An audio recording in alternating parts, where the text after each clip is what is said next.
All right, now it's time for a global perspective. I want to look at Jeffrey Kleintop here, who's going to look at the moves from the ECB, or no moves. Jeffrey Kleintop, Chief Global Investment Strategist at Charles Schwab. Glad you're here, right? I could say no move from the ECB. I mean, you're going to be talking about Taylor Swift, soccer, the Olympics, and tech.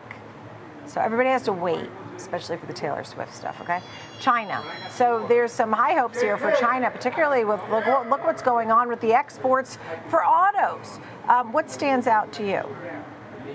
Yeah, so China issued a takeaway, kind of a list of their initiatives from their once in a 5-year meeting that economic officials have in China. That lasted all week. They just put out a kind of a cryptic little summary of all of that. But what it says is they're continuing to focus on being a big advanced manufacturer and therefore exporter of products. And, you know, we've seen what's happened over the last several years, last 5 years or so, as China's become the world's biggest car exporter in a remarkably short amount of time. And this continued focus on factory exports could increase trade tensions. There's a surge in Chinese exports already prompting fresh tariffs from the U.S. and the EU on China's autos. Look at these numbers here. So you just see, you know, from 2016 or so, or 2019 to now, an incredible surge in these autos, and that's in part because exports from China, and that's in part because China just hasn't had the domestic demand, but they've also really been focusing on manufacturing. And so consumer spending has been slumping, but factory output has been soaring. And of course, Nicole, there's a question to how much more policymakers, particularly now those in the U.S. competing for the Oval Office, are going to continue to allow Chinese imports. Yeah, well, that's going to be the whole thing. As you noted, they've already upped the tariffs in Europe and the U.S. I mean, they have to compete against China. If we're going to have this import-export disparity, right? We don't want to be importing everything and exporting nothing. That would be terrible. So we don't want to get to that point. Let's talk about the ECB, keeping rates steady. I mean, we're going to have more coming out, right? The slew of them come back to back, but ECB sort of kicks it off here, keeping things steady. What did it tell you in the big picture?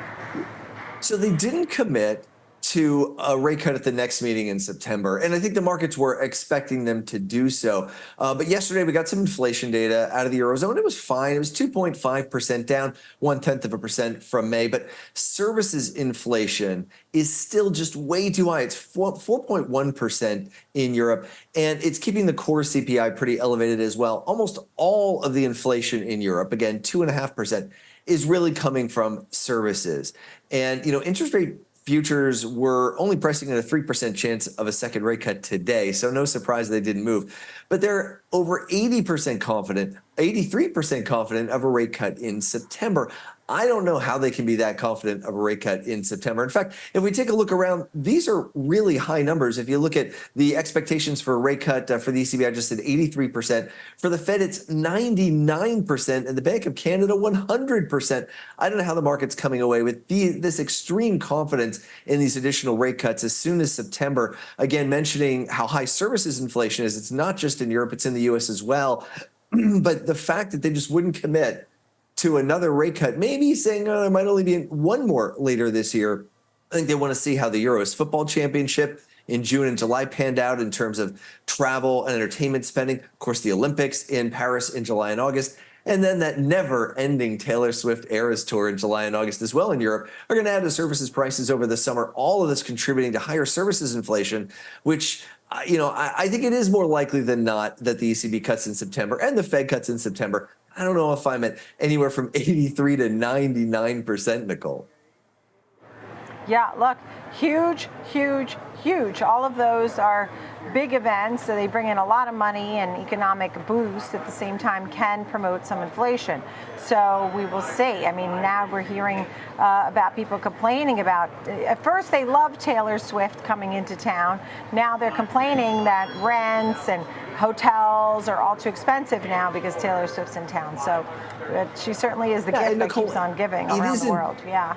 Exactly. I mean, it isn't just services either. I know you and I talk about this a lot, but shipping costs are really on the climb again. They bottomed back in November. They're up over 300% from their lows. They're 2/3 of the way back to their pandemic peak in terms of what it costs to ship a product on a container ship from China to the US or really anywhere around the world. So those product prices it's only about 1% of the cost of what we pay for goods, but it's up 3, 4, 500%. So it's starting to affect goods prices as well as now continuing to see elevated services prices. So there is some risk to inflation remaining stubborn here over the course of the summer and derailing this outlook for rate cuts. It's one of the reasons why European stocks really slumped today on that ECB meeting, just that lack of a commitment to another rate cut in September. And we could get more questions about the confidence in those rate cuts as we move through the rest of the summer.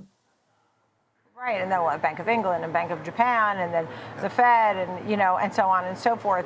And so there's a lot of questions about what comes next. I mean, even here at home, we see our labor picture, right? We saw, with the claims moved higher to 243,000, continuing claims moved up. But we got a mixture. There's a manufacturing print from Philly Fed that showed a little strength. The leading index showed a little weakness in the U.S. economy. So a lot of back and forth. Is there anything that you're waiting for here at home in the somewhat near term to tell you or to make a determination of any sort? I mean, I guess on the inflation front, the macro front, there's just so much in the air. I think, we continue to watch all these developments, as you mentioned, labor market and shipping costs and of course, services inflation. From a market perspective, I think the market is, obviously looking at this macro, but it's looking at the micro too. It's looking at the earnings numbers. And I just note that, we've seen so much leadership this year from chip makers, not just in the US, but ASML in the Netherlands, TSMC in Taiwan. TSMC is the biggest stock in the EM index. ASML, I think, is the third largest stock in the EFI index.